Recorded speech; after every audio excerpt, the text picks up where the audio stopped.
as a QA software engineer. I'm speaking as an expert in actually being a part of engineering, building web apps. I work at Calendly. I can tell you that what LaunchBoom built, you will not, unless you're a full stack engineer yourself, you will not be able to justify the costs of building what LaunchBoom has built, the landing page and the integrations on the back end, connecting Meta, connecting A/B testing. I promise you.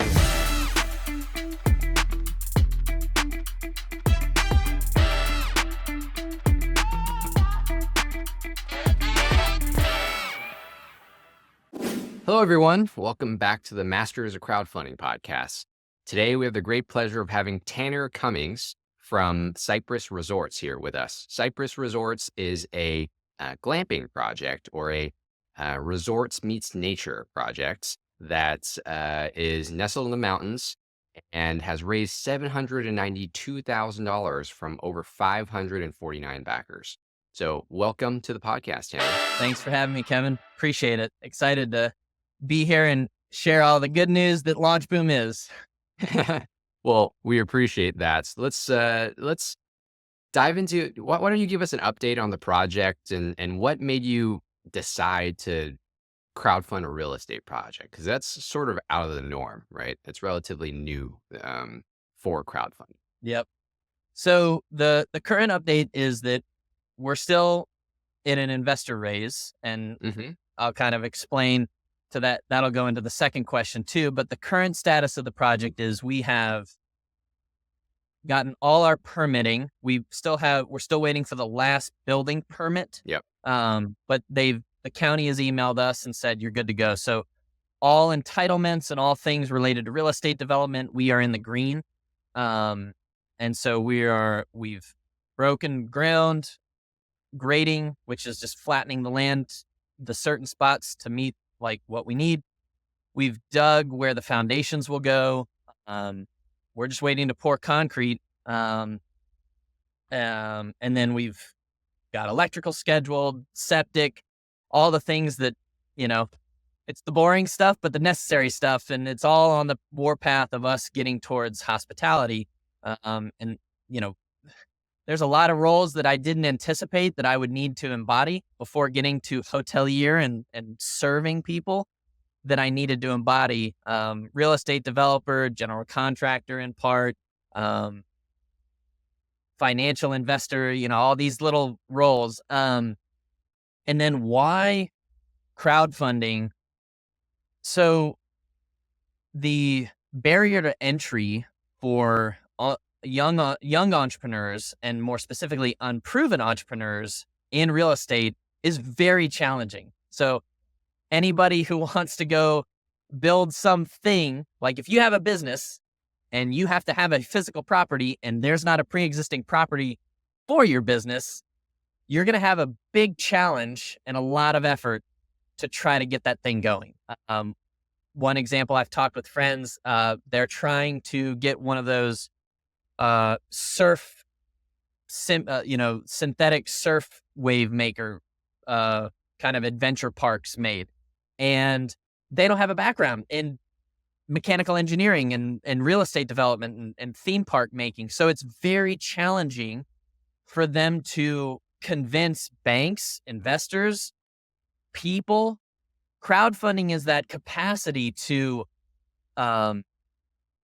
show investors and banks, whichever or both paths people choose to finance the construction, that crowdfunding is a way to prove pre-market, hey, this isn't me hoping and wishing people want this. This is people with their money communicating that they want this so much that they're willing to risk a little bit with us. And so I think it's a very well kind of strategized method over, as long as my high recommendation after talking to other lodging campaign people through Indiegogo, because as last of my knowledge, Kickstarter doesn't allow lodging, so it's just Indiegogo we can go in. That's correct. High recommendation to all people out there thinking about lodging.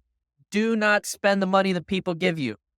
Use it as conversational leverage with investors, with banks. I know that's challenging, but you really don't want to be in a bad spot where you've spent people's money and you didn't finish the buildings. Because if you can't serve them, you're going to be in a place you don't want to be.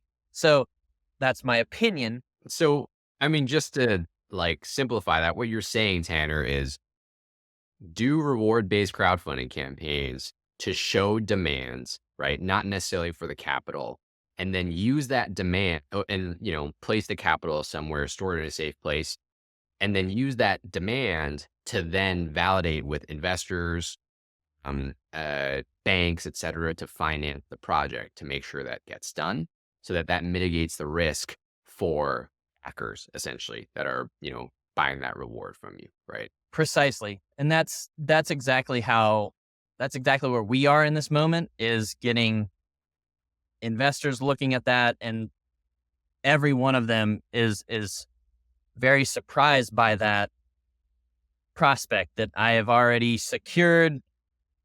The stored funds are intended for operations when those guests stay. So it gives the guests, it's two birds, one stone. And you're exactly right in a succinct way, is it gives future guests or customers a peace of mind that, well, it's not going to disappear.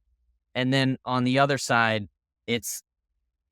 you're not talking to investors with a hope and a wish. You're talking to them with, hey, I did financial modeling that shows this is how much I'll be able to distribute as revenue, as distributions to you as the investor, or debt service to the banks that I'm servicing the debt to you month over month or quarter over quarter, whatever it is. And I would say that's the same thing for non-real estate projects, like physical products, right?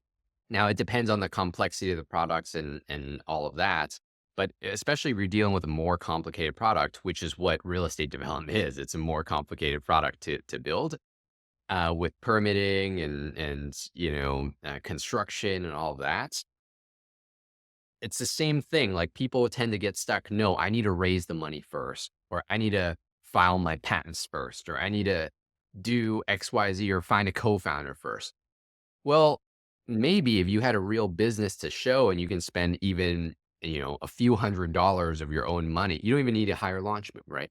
Spend a few $100s of your own money, put the render out there, put the product out there, Yep. and show that customers are willing to buy, that you'll be more easily able to attract investors and co-founders. And even yourself, you'll have a little bit more confidence to put more time, money, and energy into getting the patents done or whatever it is that needs to be developed before you enter the market, right? So I think there's a lot of parallels here too. Oh yeah, and I actually, I sit in a unique situation. My wife and I own, we haven't done a lot of work with it, but we own uh, an Amazon brand, if you will, Cedar and Ink, and that's what cut our teeth on entrepreneurialism. So I actually have not a full understanding, but a decent understanding of e-commerce and physical product, in the sense that you're 100% right. And honestly, in the saturated space, so much commoditized products, I've heard it argued the higher regulated spaces. So like if your product has a battery, if you have to get FDA approval, if you have to get, whatever, any kind of barriers and regulations, probably means there's some more blue ocean in that space, because the harder it is, it makes an opportunity, especially now, because I think we've got a lot of wallets and a lot of other products that have come through crowdfund that are pretty saturated at this point, and I feel like I've been a bystander watching. My first crowdfund was way back on Pebble, and that I was like, oh, this thing's amazing. And then came the Apple Watch and so many other techs. So yeah, I totally agree with you that being able to take that little bit of courage to step out and show people. My message to entrepreneurs kind of on the fence about, do I crowdfund? Do I not? I think we should take stock in being prepared to receive like harsh criticism and encouragement in the same measure, because that's what you'll get when you put your stuff out, but you have to do that at some point. And the longer you take, it might be harder to get that criticism. But it's an experience as well. You'll hear that and you'll think, who is this internet person I know nothing about? And you'll learn better. Oh, I actually don't care. I'm committed to making this good. And they looked at version 1, but I have version 5 in mind, and I'm going to make this better and I'm going to improve it. Go that route. However deep that conviction is, keep driving it, keep improving it, keep iterating. I know I learned that from Jason Franciosa. He owns Element 26, has the #1 weightlifting belt on Amazon, and he said every time he orders that belt, like a new stock of the belt to restock Amazon, he said he never has it the same. Like, maybe the stitching went bad and he heard it from one of his athletes or some customer, one stardom, saying like, man, the belt buckle part came off. He said every time I was tweaking, dialing, iterating. And I think that's something to take stock as well, as like, this could be a long haul in a good way. Like, you can make this your dream. And version 1 may not be it, but start somewhere, get out there and get at it. I love that. Yeah. Getting the product in front of customers is like the #1 thing that we preach here, because when you talk to people and you try to get feedback at conferences or friends or even industry experts, they'll give you feedback, but does their feedback actually matter? Are they going to book a stay at your property? Are they going to buy your product? Right. Like, if you get the product out there and they actually, give you their credit card information, that feedback is going to matter a lot more than, a friend that cares a lot about you or an industry expert that may never be your customer. Right. Totally. 100%. So before we start recording, Tanner, you were talking about how launching a business is hard and there's more efficient ways to launch it. Can you just elaborate a little bit more on what you meant by that? Yeah. I feel like, with all these massive companies that have built pretty good trenches in their respective fields, a lot of them, frankly, out of California, Silicon Valley, and a lot of these things are great.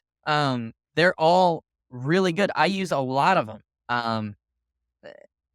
I just think what made it what maybe an inadvertent consequence is that for young, early small businesses, and even if you're not young, you might be an older person, forgive me, jumping finally to the entrepreneurial space, it's challenging, and it may be more challenging now than it ever has been. However, I think in conjunction with that, we have tools and consultancies and agency like we've never had before. Like, I don't know about you, I've been using ChatGPT 401 preview, and oh my gosh, if you want to talk about the most clean back of napkin math I've ever had in my life, that thing can nail out some incredible financial guesses on things, and I'm cross-checking it, and it's pretty accurate. And my point in that is that budding entrepreneurs that want to get, whatever objective you want in entrepreneurialism, building a product, building a service, jumping away, financial freedom, whatever it is, there are more tools and opportunities available than we've ever had. And that's the new space. So yeah, there's incumbents that have been there that have really sucked up a lot of spaces. Maybe it's more red ocean. There's just too many competitors in a certain area. It's looking at these new toolings, these new engagements, these new places to really help push you and propel you in ways that you definitely can't do by yourself. You just simply can't do it by yourself. At least most of the time, I think. I think it's really important to reach out for help, and get that engagement and get that support, because you'll be surprised at how many other entrepreneurs are willing to share their opinions and thoughts and pro tips with you. that might save you hours of time, weeks of time, maybe months, depending on how big the decision is. There are consultancies that know through many advisements the pro tips to and not to. I now know when not to launch crowdfunding campaigns. There's a certain time of year you don't want to launch. And pro tip, hint, hint, election year and specifically right around election, don't launch it right then. Okay. All other times, go for it. So yeah, I think there's a lot of efficiencies that we have to hunt out and find. And I think I would say, like, I don't know this, but my guess for most millennials and younger are just attunement to technology. A lot of us grew up probably with like Napster and LimeWire and using the family computer. And then we evolved into our own laptops and now smartphones. And then Gen Z, probably a different kind of timeline experience than that. But our exposure to apps, web apps, we can move a lot faster than perhaps older generations. You mentioned, Tanner, ChatGPT, obviously, running numbers by ChatGPT as one of the efficiencies. What are other tools or systems that have worked well for you? Oh, that's a good question. Like what made your crowdfunding campaign so successful? What are all the things that you use? Yeah, so the big two would be Canva and Figma. Those for sure, because the huge component that I was advised under is running meta ads.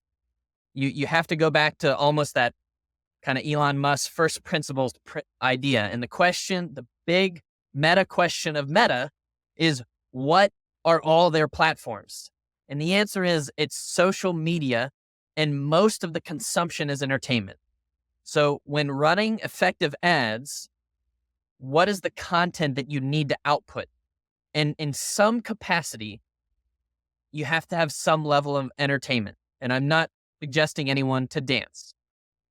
Please don't do that for the next Keurig or whatever product you're making. Don't dance. Or, well, if you're fun crazy like that, do the dance.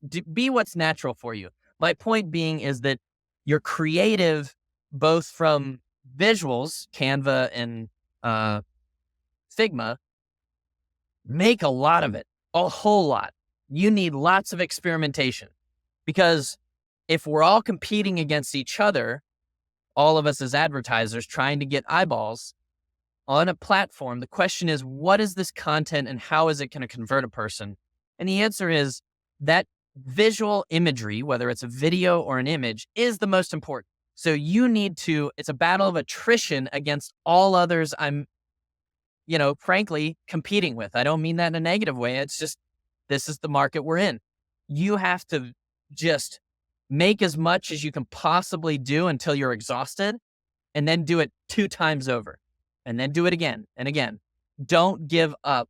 And this is where Meta was very valuable to me. I actually set the cost per purchase, understanding what the cost per purchase is. And Meta told me that our creative was good or not good.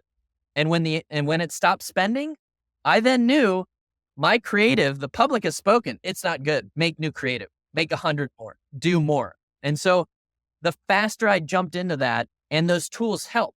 ChatGPT, Claude, Jasper, whatever AI tool you use to create copy, do that, iterate it, try again, make sure to take time to write it yourself, and then have it variate it, and then do the creative.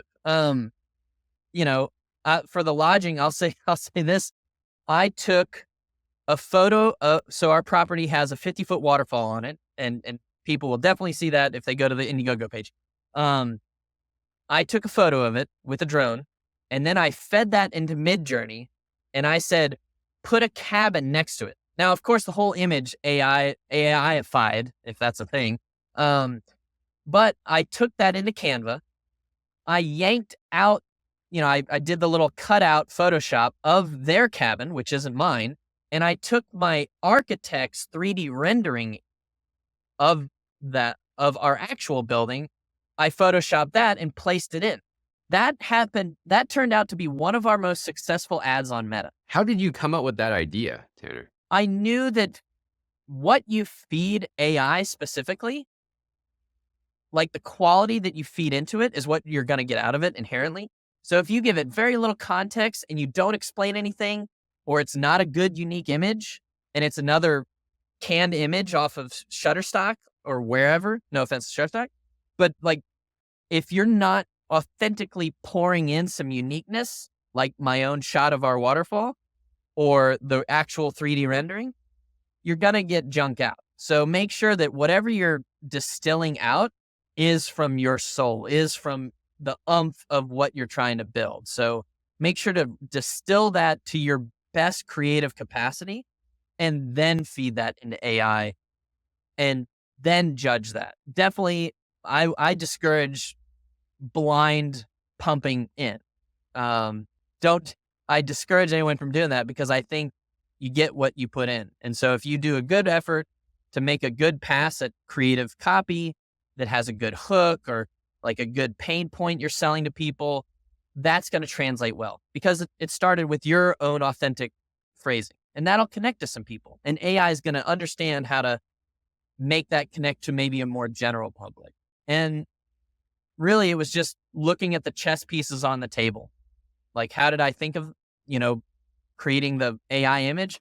I played with Midjourney for a while. I had it for 6 months. I don't have the account on right now, but I'll turn it on at any moment I find it relevant for something I need. I think as entrepreneurs, we need to be more comfortable with like flying and ripping through tools that we need. Just because that's our unfair advantage as a younger generation steeped in technology, growing up in it. When we were young, we had a lot of time as kids that we could have played with it. And I think that's why, in part, I'm good with tech. One, because I had a career in it, but two, because I grew up with it. Whereas other generations, talk about a rotary phone and dial-up. That's very, very different. So Yeah. work with what we've got. I mean, you talked a lot about, like creating that best performing ad that works. Talk a little bit more about like how you leverage the Launch Boom system and what are the things that you learned that worked extra well for you and the things that didn't work well for you. Yeah. So first of all, I've got to give you guys huge kudos. And just for everyone listening, I am not paid affiliate. I've never gotten referral, nothing. In fact, I paid Launch Boom. I'll probably pay them again.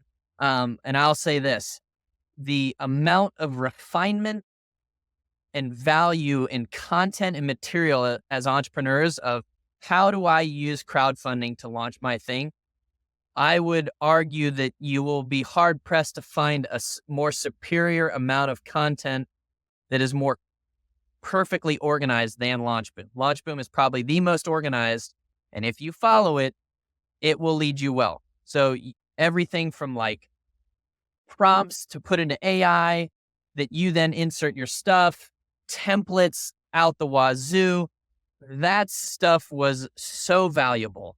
And as entrepreneurs, I think sometimes we want to skip reading through things. Don't skip reading Launch Boom stuff. They put a lot of effort into this stuff. And when I did sit down and read it and do it, it worked so well. What were the parts that worked, like that, exceeded your expectations or? Y'all were the exposure to me of how to dial in testing in meta ads. I had almost zero exposure to meta ads. And I'll say I have a little bit of PTSD from my Amazon days because my wife and I's products were wedding and home decor. Pinterest reached out, like a product, manager or whatever you call them, a partner manager. And they were like, you would do great running ads on Pinterest. Look, I'm a QA software engineer. I know how to integrate two softwares like Shopify and Pinterest. So I did it. API tokens, it's all good. I spent $3,000 on ads and I'm not kidding, 0 sales, 0. It was set. I set it right. Pinterest engineers even checked. It wasn't right. I had a little bit of trauma from running digital ads. That was my only experience. So when I came to Launch Boom, I was very nervous about it. But let me tell you, the step through process that you guys put, the light bulb instantly went off. And I was like, oh, this makes perfect sense. The other that was a pleasant surprise is how much time you all as a team have structured for calls with us as clients. I love that. I love getting on the call, especially early on, kind of being like, I don't know what I'm doing here. I'm just going to sit quietly and listen. Watching other entrepreneurs go through their meta ads, go through their landing page, go through all the stuff that Launch Boom guides you through was very educational and informative, immediately relevant. So being able, excuse me, being able to be educated from that was a huge unexpected value that I thoroughly appreciate in that. And yeah, that whole meta ads process of like finding the A/B test. And then speaking of A/B test, the site that you guys made for the landing page, another like accolade to Launch Boom. As a QA software engineer, I'm speaking as an expert in actually being a part of engineering, building web apps. I work at Calendly. I can tell you that what Launch Boom built, you will not, unless you're a full stack engineer yourself, you will not be able to justify the costs of building what Launch Boom has built, the landing page and the integrations on the back end, connecting Meta, connecting A/B testing. I promise you, it's way better to use Launch Boom's landing page system than try to re-engineer one yourself. I'm saying that as an engineer, well, QA engineer, but I know enough to know that you don't mess with trying to build something you don't know what you're doing. So if you do know what you're doing, go for it, try it. But if you do know what you're doing, you're probably smart enough to realize it's better to go with Launch Boom. That was a huge value. The A/B testing on the landing page, what's working, what's not working. And then the third piece that I would add is y'all's openness and flexibility to let us run the business how we want to. So like just the whole team is so confident and comfortable with the tension of, well, Tanner says, I want to do it this way, and Launch Boom's telling me to do it a different way. I don't want to do it that way. Just handled with such grace. And hey, it is your business. This is what we recommend. But if you want to try something else, go for it. And there were some differences how I ran things in the entire process of launching to Indiegogo that was different. And some of them worked and some of them did not. So I appreciate how comfortable y'all made that process for me, because I didn't need consultants like shaming me of like, oh, well, that's why it didn't work because you shouldn't have done that. It was really supportive. So that meant a lot. And that was something I did not expect to receive from y'all as a team. Well, really appreciate you breaking that down and sharing like the specifics of that and singing our praises. I'll definitely share with the team, and it means a lot to them, as I'm sure you know. So what were some of the results that were generated from the reservation funnel, the ads that we ran together, and that came out of the calls and the consulting? Like, how many VIP signups did you have, and reservations and email signups did you have prior to the launch of the campaign? And how much did $1 million question, how much did you spend on advertising? Yeah. So we almost nearly broke dead even, which is amazing. So we spent approximately $250,000, which part of that is a deviation. I mentioned I did stuff different. I went very aggressive with the ad spend. That was advisement from a personal consultant and advisor of mine who's from Silicon Valley. He was more like, throw gasoline on the fire and go crazy, Tanner. It's going to work. Do it. We had results that justified that. So I just want to be clear to everybody. There was a reason. I didn't just go Joker and go crazy with total anarchy. There was a plan. So let me pause on that. So the results that justify that, just, what was that? Elaborate on that, right? Like you spent a few $1,000s and then you saw reservations and what else, that made you feel so confident to, invest so much capital into it. Yeah. So the light bulb went off when we started running ads, because all of a sudden the genius that is Launch Boom made me realize how many value adds we as a business got. And one of those was, we have over 35,000 email subscribers. That's including the ones I've scrubbed that have unsubscribed, by the way. Just those are people who are still interested. Then we had over 4,500 VIPs. I think it was closer to 4,600, and 550 backers at this point, I think is the roundabout number. That the other ad, I forgot to add the social aspect to it. So our Instagram went from 200 followers, which was basically our family and friends. And that wasn't even that many. Most of our friends didn't end up following us. We went from 200-ish to 14,700. And I would say we probably landed at 14,300 after the ad spend. We've since grown some, but that's because we have a team member and we're engaging on social and keeping that up. So there's been some lift from there. But the lion's share, without a doubt, has come from running the ads.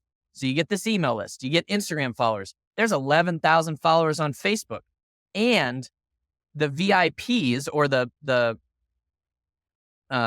VIPs that we got, I think there's a little over 2,000 in a private VIP group.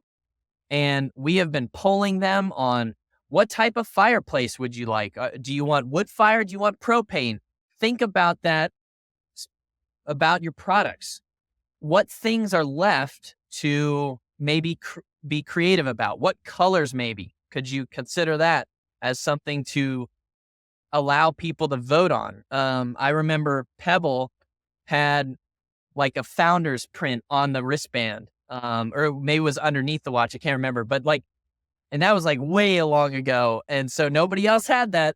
So consider ways to engage people on the product side, on whatever you're delivering. For us, when lodging, it's, what types of rest do you want? What type of, we're providing pre-made meals.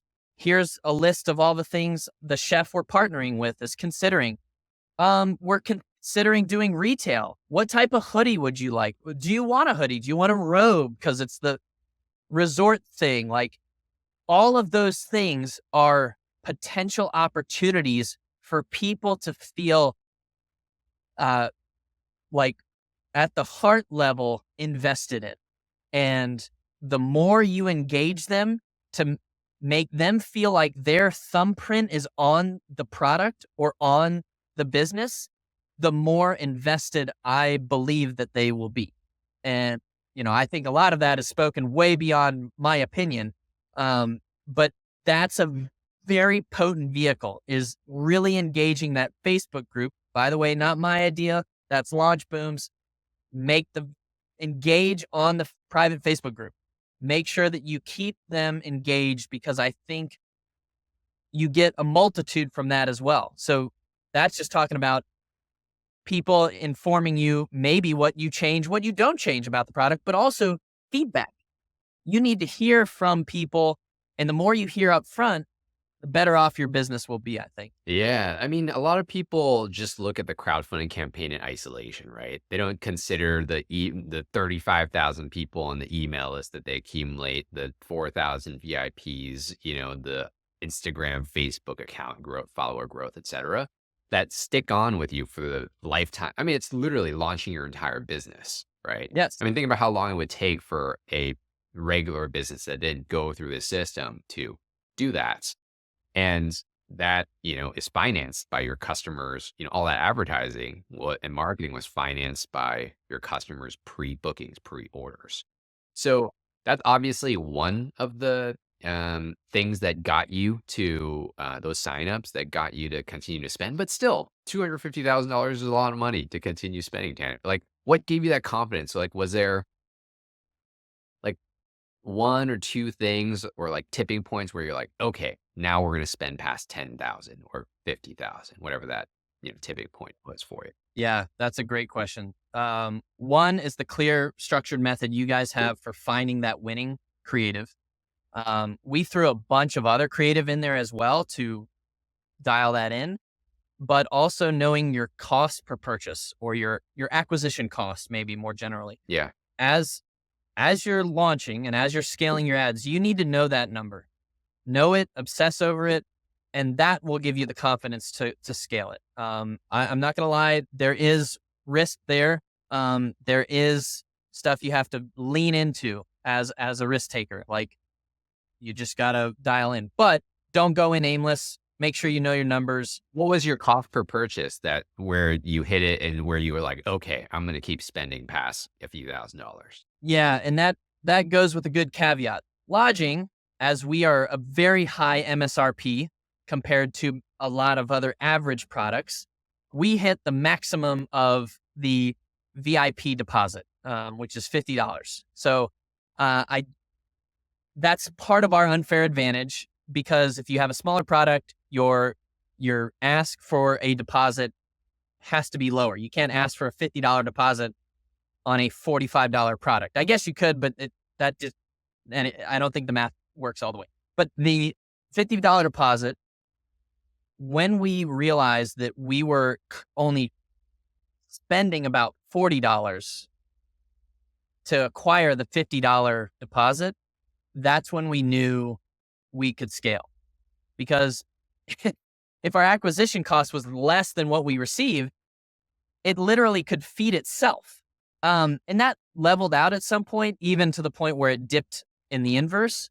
But we had a pretty good reign on it after a couple months. And it will take time.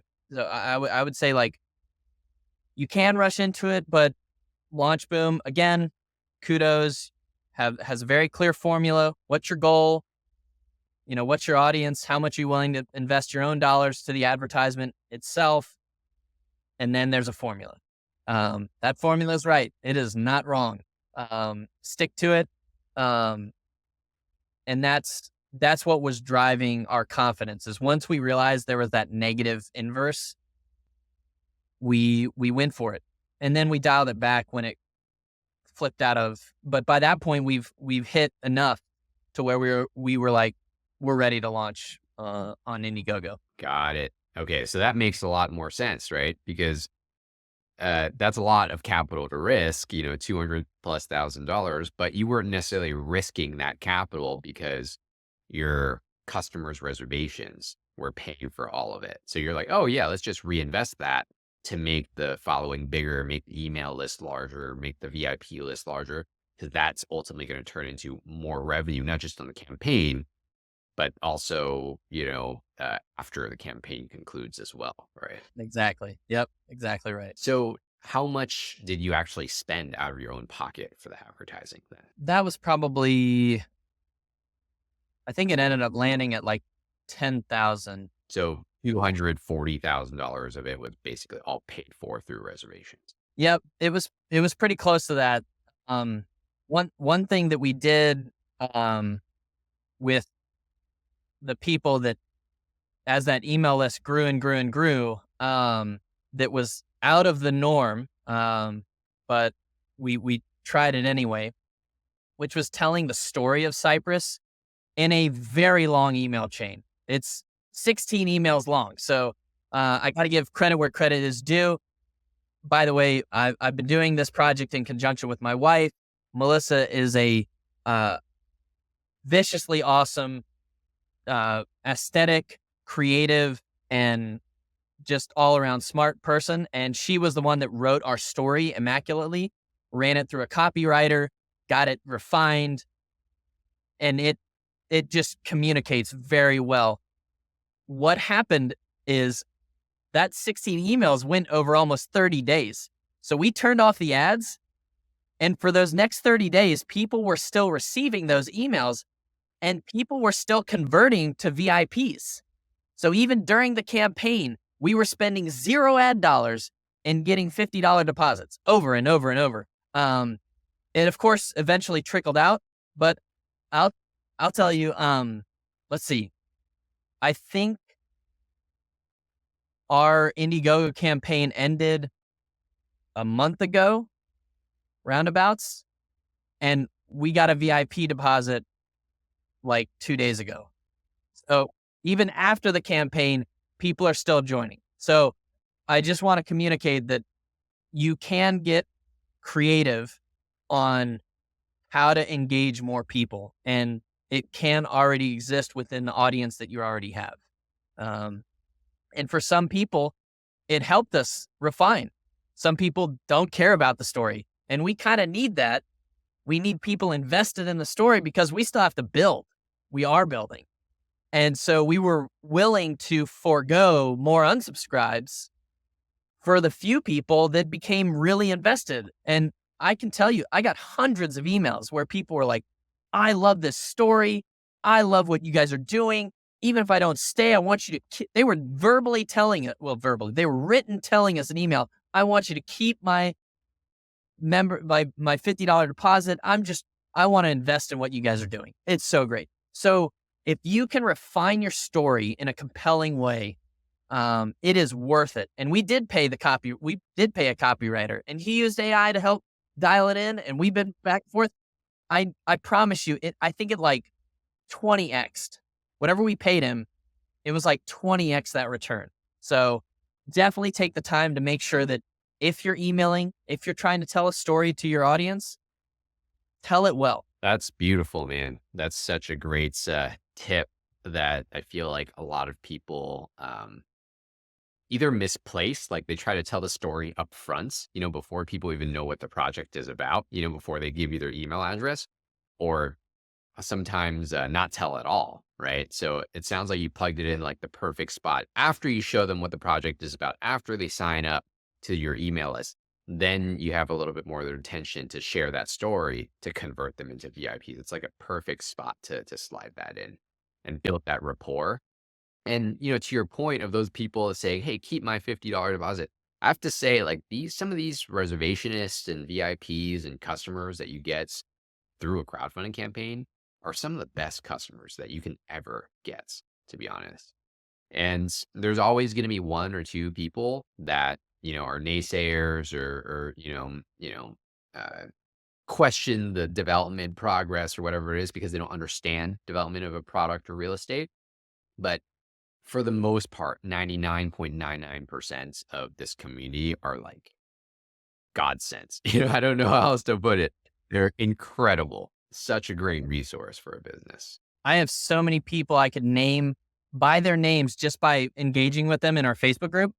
They have become our most, and I mean this positively, violent supporters. So like if people, even out on ads, I get messages from private Facebook messages from some of our VIPs, and they're like, hey, did you see who wrote on that ad? Oh, I went and told them. And like, they are defending us and what we're doing. So just know that when you engage your super fans well, you don't even have to ask them in many cases. They are so passionate about what you're doing and what you've done. They may go out to defend you on your behalf, and you get to just keep doing the business instead of trying to manage how to engage a conversation. Because I've seen it where the super fan engages and conversation stops.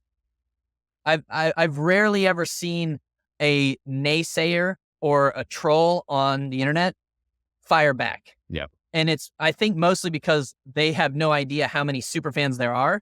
So they may get assaulted by hundreds. But when it's not me, I think if I reply, there may be some flack and some, right. And I don't want to do that. I don't want to like be negative. I would rather just focus on the business, focus on what I'm doing, focus on serving. Or spend time defending, trolls that would never, or, conversing with trolls that would never become a customer anyway, rather focus on your customers, Exactly. and giving them a, Exactly. 6-star experience, right? Than So to right. convert 100%. people that have misperceptions of you and your business. So I love that. Well, Tanner, it's really good to have you on. Where can people sign up for that email sequence and check that out? And where can people sign up for updates for Cypress Resorts? Yeah. So the the crowdfund one, they can still go to get.cypressresort.com. Hmm. And then our main page that you'll see evolve over time as I create the property management. Well, I don't create, I integrate the property management system and everything related to lodging is cypressresort.com. Yep. Those are two very different sites, but also if you want to see the latest updates, we're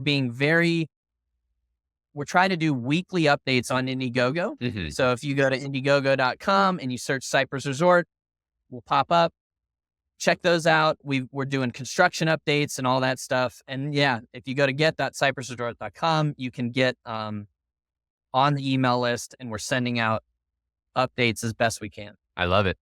Well, thank you for sharing that, Tanner. Anything else that you want to leave with the audience before we wrap this up? I got two things. The repeat message would be, if you're thinking about doing crowdfunding, Launch Boom has to be in your top level considerations. I just don't think there's any better way for you to short circuit the path to market faster. It is an incredibly high yield dollar per dollar. So that's my first one. The second one is, if there's as I mentioned, we did Launch Boom, we did crowdfunding as pre-market validation. We are in an investment raise right now. So if anyone wants to find us, reach out. I'm Tanner at cypressresort.com. We are wrapping up our investment raise. And if there are any people in the real estate development world, more than happy to have a conversation with them. Well, wonderful. Wonderful, Tanner. Thank you so much again for being on, and really appreciate sharing your learnings and your mistakes and what's worked well for you. And I'm excited to see be a part of the resort being built, but also see it, get built and over the next few months and start hosting guests. Yeah. Thanks for having me. And thanks for letting me shout out you guys. Yeah, it truly is. What you guys have built is a special thing. And I feel so supported by how you guys helped us launch. And it really did make a next level skip in where we are taking the business. So thank you. Yeah, no, we appreciate that, Tanner.